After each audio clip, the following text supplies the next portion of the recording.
Hello, everybody. So I want to talk about the decrease in sex and intimacy when it comes to long-term relationships because I get countless messages, particularly from men, that state something along this line. This is when I received on my Facebook messages the other day. How about tips on getting my wife in the mood? Only time Smex is available is when she wants it, and that can be weeks or months apart, more like months. Never when I try to initiate. So this person sent that back in May and then sent me another one that said, what tips you got to get your wife in the mood more than once every 2 months or so? So I want to state a few things as we're kind of diving into this question. Number one, the loss of intimacy and sex in a relationship isn't something that happens just overnight. It's not like your partner wakes up one day and says, I just don't feel like fucking anymore. The only time that that actually does happen and it's valid is typically when there is some type of trauma that is associated with that situation, but we're not going to dive into that. We're going to talk about reasons why your partner may feel like their sex drive is decreasing and therefore you are not getting quote unquote fucked, laid, or having sex as often as you'd like. Because we have to remember that a relationship is a two-way street. So if intimacy is being decreased or cut off by one partner, there's typically something going on within the relationship that it is like, that is the reason behind it. And I did a video about this way back when on TikTok, and it kind of blew up. And it was about the decrease of intimacy and sex when it comes to relationships. And a lot of the men got very triggered over the fact that I said the decrease of intimacy just doesn't happen overnight. Like your wife doesn't just wake up and think, I don't want to fuck you. And they're all like, yes, that's what happened. No, it doesn't. So let's kind of break down a few things here. Number one, long-term relationships are work. I believe that a lot of people romanticize long-term relationships and or marriages because they think that dating is the work. And then once they get into this long-term relationship, the work is over and they can kind of coast by and they can kind of just let things happen as they are, which that's the exact reason that intimacy tends to decrease so much when we get into long-term relationships is the lack of effort by both partners. I'm not picking one over the other. It is definitely a both partnership. And so we romanticize the idea of long-term relationships and marriages as this thing of once I'm done dating and I hit this point and I feel safe and secure with this person, I no longer have to put effort forward in the relationship because I'm with them, AKA forever. I'm with them for a long duration of time, which is the complete opposite of what actually happens when you enter a long-term relationship and or a marriage. A long-term relationship and or marriages, they are fucking work. They are work every single day. You think dating is hard. Long-term relationships are actually harder, and marriages are harder to maintain the spark, the intimacy, the connection. And it's not anything that anybody does consciously. So when we enter a long-term relationship, we end up kind of letting our guard down. We feel safe, we feel secure, and therefore we feel like we don't have to quote unquote try as hard in this relationship as we did at the beginning when we were dating. And so both partners, because that comfort level is so safe and so secure, which is beautiful, and it's exactly what you want, both partners tend to stop putting the amount of effort that they should into the relationship. Both partners also start taking each other for granted in a long-term relationship. Once again, none of this is typically intentional. It is all just things that happen because you get comfortable with another person because you were with them from day in and day out, 24 hours a day, fucking 7 days a week, 365 days a year. And so inadvertently in long-term relationships, we stop putting effort in. And by effort, what I mean is sometimes when we're in long-term relationships, we stop doing all of the small things that made that person fall in love with us to begin with. And whenever you talk to couples that divorce or break up, and you're like, well, what was it that made you break up with them? Or what was that thing that made you separate? A lot of times the answer was, it wasn't one thing. It was 100 little small things. And that's because unconsciously, when we get into relationships, we stop putting effort into the small things. We stop going and stopping by the grocery store and pick up flowers for our significant other just because we were thinking of them. We tend to stop like bringing home little gifts or little surprises because we are like, well, we're going home to the same exact person every single day. Do I really need to do this every single day? We stop putting the effort in of like, we're sharing food and one partner like says, no, you can have the last chip. And the other is like, no, you can have the last chip. Like it is such small shit like that that causes intimacy to decrease in relationships. And we also have to talk a little bit about intimacy in general, because I was watching a clip by Trevor Noah last night, and I thought he brought up such a good fucking valid point about men and intimacy. He was saying that he was reading an article saying that like that men are having less sex right now than they have ever in their lives, right? And especially in past decades. And a bunch of men were complaining on the article that they haven't had sex in a really long time. And Trevor Noah said something, and it just fucking stuck with me. And he said, men relate intimacy to sex. They don't realize that intimacy can happen outside of sex. Women have this innate ability and do it so much better where we can connect intimately on different levels with different people. So if we feel that we are lacking intimacy in our marriage, we tend to pull intimately in our friends group. We are intimate about our feelings, we are intimate about our thoughts, and we create intimacy outside of the relationship. Men correlate intimacy to sex. And so typically when they're saying things like, well, we're not being intimate in our relationship, they're really meaning we're not having sex in our relationship, because in their brains, that's the only way that they're allowed to be intimate. And he uses the example, which I absolutely love, of how women can sit here and say to each other, I love you. I can sit here and look at my best friend and say, I love you, Steph. Like, you are my best friend. I love you from the bottom of my heart.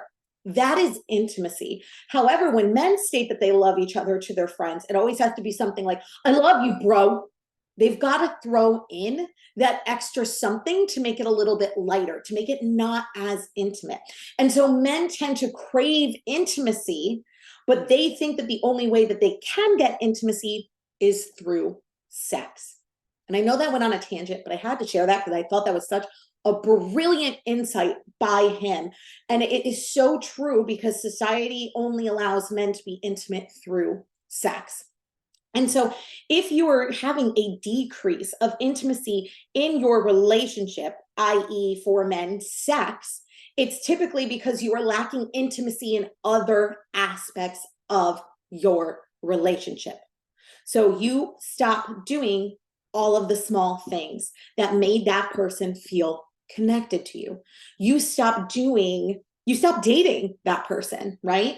You stop, I don't know, you look at them as someone who is always there. And so you stop appreciating the fact that they're always there. And we end up taking advantage of that. We end up forgetting that we should be so grateful that that person is always there with us. And so we let these little things slide, and we stop connecting on intimate levels outside of the bedroom.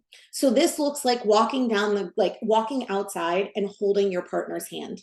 That's intimacy. Sitting together on the couch and cuddling, that's intimacy. When people start sleeping in different bedrooms, so say two partners are like, well, we're not sleeping great together, this person snores, blah, blah, blah, and then they start sleeping in different bedrooms, that also decreases intimacy. Why? Because you're sleeping in separate beds, you're not next to each other. And even if it is something that you absolutely have to do, you have to find other ways to connect intimately with your partner. When was the last time you sat down and actually asked your partner, like, how are you doing? Like, really? How are you doing? When was the last time you opened yourself up vulnerably to your partner? That is intimacy. Intimacy just isn't fucking. Yes, it is part of having sex, but that's not all that it is. So if you are lacking intimacy and having sex in your relationship, it's because you're lacking the intimacy outside of the bedroom. And you need to start focusing on making your partner feel seen, wanted, valued, and heard in order to increase that intimacy inside the bedroom. It causes a ripple effect. It's never just about sex, ladies and gentlemen, and non-binary folks. It is literally about everything else besides sex. So if you are looking to increase intimacy within the bedroom and have sex more often, you need to start acting like it's the beginning of the relationship with your partner, and you need to start dating them again. You need to start doing those small, intimate things that your partner used to love. While your partner's sitting on the couch, go ahead and play with their hair, right? Well, when's the last time you kissed them on the forehead? Kiss them softly on the lips. When was the last time you made out with your partner just to make out with them? That it didn't lead to sex, right? It was the makeout session was enough intimately for you and them. When was the last time you sat down and had a real fucking conversation with your partner? Not one about what TV show you're watching or what you ate for dinner or what happened at work. When was the last time you sat down and said, I'm feeling this. I want to talk to you about this. I just need to get this off my chest. Those are all ways that you can start connecting intimately again with your partner. You increase intimacy outside of the bedroom, you will increase intimacy inside the bedroom, because innately your partner will start feeling seen, wanted, valued, and heard again. And therefore they will open themselves up to you again. And this will take time. This isn't something like, I think that there are a lot of people who out there want some like fucking quick fix kind of band-aid solution, some magic pill in order to increase intimacy overnight. But the intimacy didn't decrease overnight. It's not going to increase overnight. It's going to take time and patience and understanding in order for you to get back to the level at which you were. So starting to increase intimacy outside the bedroom is number one thing you need to do. Number two, are you adding to the overwhelm that your partner is currently in, or are you helping support them through it? This is a personal example of me personally. When I was going through my longest, I would say, dry spell with my partner was probably like 8 months to a year.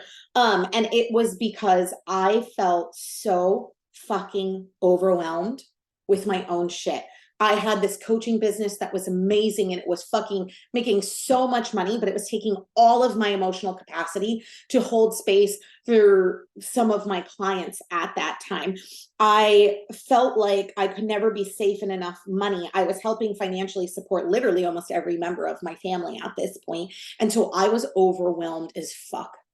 And I was chasing this, I don't know, success that I felt like I needed in order to prove to people that I was worthy of their love and of their, all this bullshit, like trauma dump type of style shit.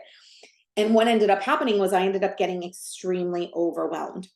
And when we, men, women, folks, get overwhelmed, what we do is we go into freeze mode. Freeze mode is when we basically shut down intimately because we believe that sexual pleasure isn't a necessity in order to survive. It is a level of survival mode. So you always hear fight, flight, there's also freeze. So with freezing, it's like, think of it this way. If we're out in the wild, and a possum is the perfect example of this. When a possum is threatened, the possum will act like it's dead. Why? It'll literally freeze. It'll shut its entire nervous system down and play dead in order to survive, in order not to be eaten by the prey. This is what happens with people when they are in freeze mode. They literally shut themselves down on all forms of intimacy in order just to survive because they are feeling so fucking overwhelmed in this moment. When I was in freeze mode, and I shared this in past episodes, I literally wouldn't let my friends hug me. I wouldn't hold my husband's hand. If I kissed him or he tried to kiss me, I would kind of pull back a little. It literally had nothing to do with him. He was nothing but supportive during that time. But I felt the need to have to do it all on myself, which was my own shit. And everyone else suffered because of it, because I went into freeze mode and I was like, I cannot handle being intimate with anybody on any level right now. So if you're looking at your partner and they are struggling because they feel so fucking overwhelmed, maybe you guys have kids and you're running back and forth trying to get the kids to soccer, to school, to whatever other fucking activity they have, or your partner has a lot going on with work, right? They just got a promotion, and so now they're being like hit with 1,000 other things, or they're company that they're working for is going through some economic strife because the economy sucks. And so they're doing the workload of 5 other fucking people for the pay raise of nothing. And so your partner, when they're feeling in a state of overwhelm, can freeze and just shut down intimately. The question you need to ask yourself, are you being supportive when they are feeling overwhelmed? And by supportive, saying, how can I help you? What can I take off your plate? What is going on? How can I help you? Tell me what you need from me. All of those ways are you at least vocalizing and expressing that you are here to support your partner. Now, it's up to your partner to actually let you in and decrease the shit on their plate, or at least to open up to you and express how they feel. But sometimes this is hard for the person who is completely in freeze mode. It takes time and patience. And so if they're sitting here and they're like, no, no, no, I'm fine. Like, I got this. I can take the kids here. I got this. Like, don't worry about it. You can still offer support, even if you're not taking things off their plate. If they are hell bent on that routine and needing to be a part of it, it's more about asking, how can I help support you in other ways? Or do you just want to talk? Like, I notice that you're running around a lot, and I notice it seems like you're a little stressed out. Like, can we talk about it? I would really love to know what's going on, and I would really love to help. And sometimes when I ask to help you, you don't let me help. And like, we're a partnership here. That's what this is about. And I want to be able to help you. So can we just figure out a way that I can, even if you don't want to give me some of the stuff that's on your plate? Can we talk about it? Can you talk to me about how you're feeling? Can you tell me what's stressing you out? Can you tell me where you're overwhelmed? Can you just talk to me? Even offering your support, as in, let me just be here for you, goes such a long way. My partner, my husband at the time, he was unbelievably supportive. And it was my own shit that wasn't allowing me to be allowing him to support me in the way I needed to, because I was being fucking stubborn and felt like I could do everything on my own. And even though he offered it and I didn't accept it, anytime that he was like, do you want to talk? Are you okay? What's going on? Those were moments where I just felt less alone. And I felt like I could lessen the load and just at least get it off my chest, right? Or out of my head, because innately as human beings, we get into our heads a lot about things when we're not able to express them vocally out into this world. We're like, and we're it's constant circus up in this fucking head. And so just allowing your partner to know, or just giving your partner the heads up of like, hey, I have space here. Let me hold space for you. And being patient with them to allow them to open back up to you is going to be huge. And if you are not supportive of your partner, if you are allowing your partner to carry the entire weight of your relationship, where they are doing all of the things, they're cooking, they're cleaning, they're running errands, they're taking care of your parents, they're taking care of their parents, they're taking care of your children, they're doing all of these things, and you're wondering why they're not having sex, there's your answer. If you are adding to their plate rather than attempting to take away from their plate, you are the reason that your sex drive, or their sex drive, has decreased. You are the reason that they are struggling to open up intimately, because on some level they no longer trust you, because you are adding to their stress rather than taking away. And that's a hard truth to hear to some people, and some people may get triggered by this and they lash out. I'm used to it, but sometimes it needs to be said. if you were adding stress to your partner's plate and then running around being like, why aren't we having sex? Well, there you go. There's the reason. Take a hard look in the mirror. And I always feel like when I receive messages from men in particular, and I'm generalizing here, so take it or leave it, and they always frame it, when they frame the question of why isn't my wife having sex with me? Or why is it only on her terms? Why is it that she never fucks me when I initiate? That screams to me because you're adding more shit to her plate than you're actually helping out.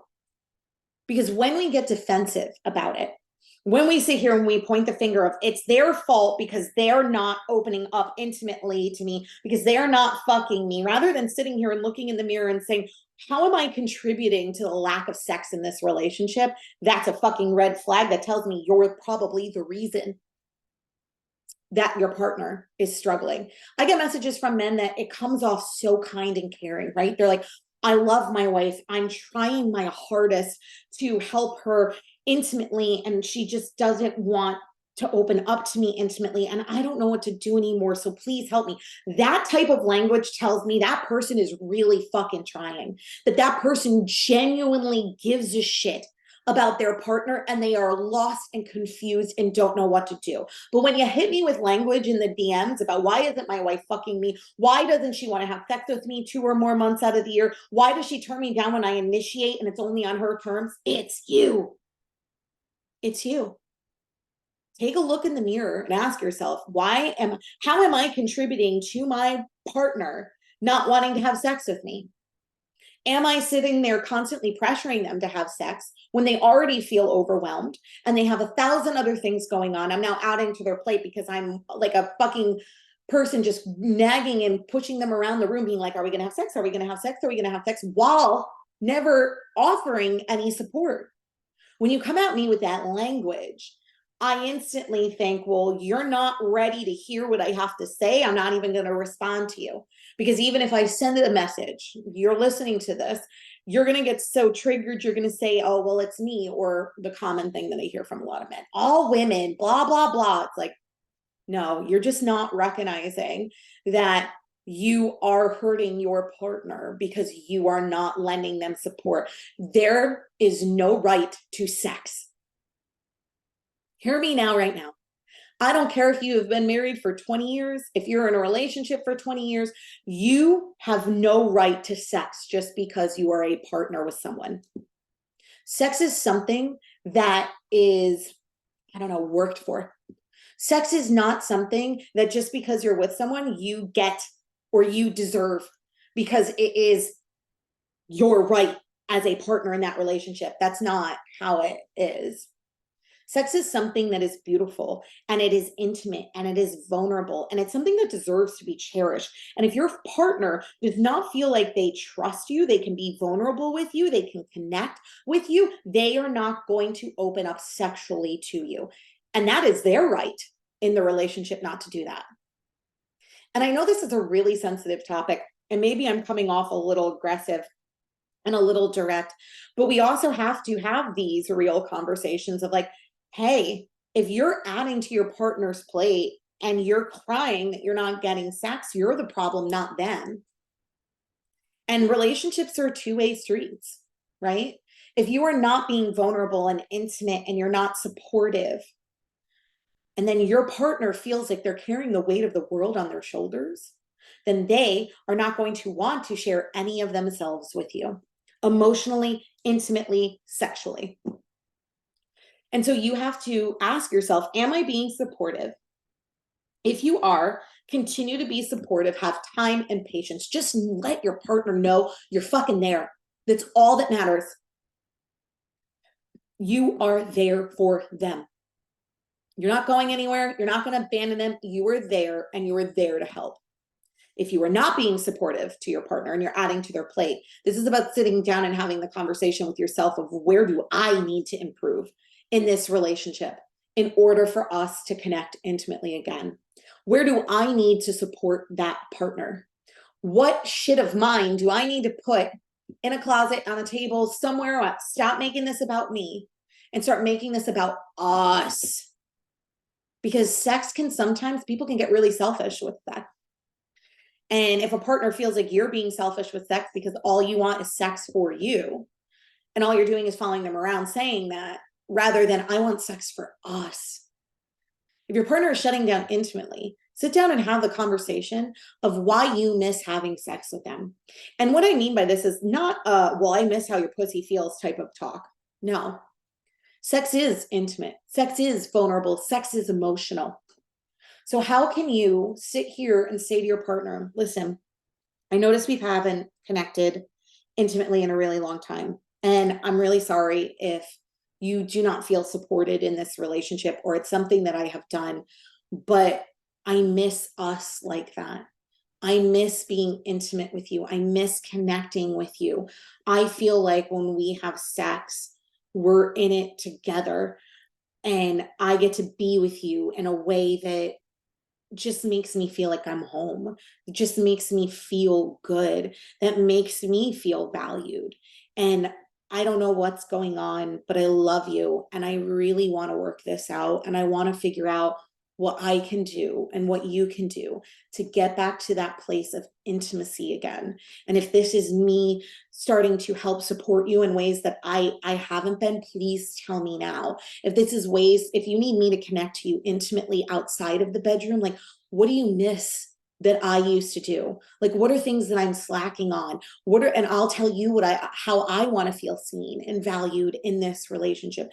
Let's sit down and have this conversation, even though it's uncomfortable, even though it's awkward, even though it's vulnerable, because connecting with you sexually, it makes me feel whole in this relationship. And I want us both to feel whole again. That is such a better way of approaching a conversation about the lack of intimacy and the lack of sex, rather than sitting here and being like, why aren't we fucking? We don't fuck anymore. It's been 2 months since we had sex. What's going on? You enter the conversation like that, your partner, boom, dukes are up, they're bucking up, they are ready to get defensive. But when you explain why having sex makes you feel connected intimately to them, from a place of, I just want you to know I miss you like that. I think nothing is sexier than when two people haven't had sex in a bit. Maybe it's because of stress or work or just timing and everyone's busy. And when they have sex again, when a partner says, I've missed you, that is the most intimate, like sexy thing that could happen during sex. And that's because that other partner is opening themselves up intimately on an emotional level to their partner, which makes them feel connected. Sex and emotions go hand in hand. And I don't give a fuck who says you can just have sex to have sex. Yes, to some extent, but when it's in a relationship, sex and emotions are the same thing. They are intertwined. And so if your partner is not opening up sexually to you, it's also probably because they're not opening up emotionally to you, or you are not opening up emotionally to them.